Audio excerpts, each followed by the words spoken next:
salamat po at nakita nila naman po tayo ng araw bago magsimula si Big Daddy Apo.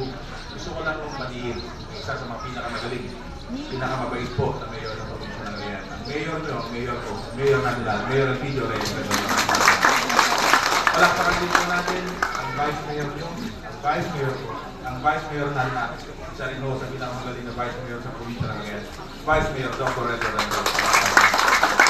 Palakpakan din po natin ang mga kasamahan po sa Konseho Municipal. Nandito po si SB Bong Salud. Nandito po si SB Morales, SB Boyat Marcos, at SB Mark. Pasensya na po kayo. Palakpakan po po muli siya. Muli kay Kapitan, sa lahat ng barangay officials, sa mga NGOs po, magandang hapon po sa inyo. Simple lamang po, hindi ko naman may tatago sa inyo. Nagsimula po si Big Daddy sa barangay. 5 taon po akong barangay kagawad ng Barangay Sentro. 4 na taon po na punong barangay sa Barangay Sentro ako. Ito pong Barangay Assembly, ang isa sa mga hinihintay ko pong pagkakataon. Dahil dito po ang pagkakataon para malaman nyo kung ano po ang mga programa ng mga barangay officials. Kaya palakpakan po natin.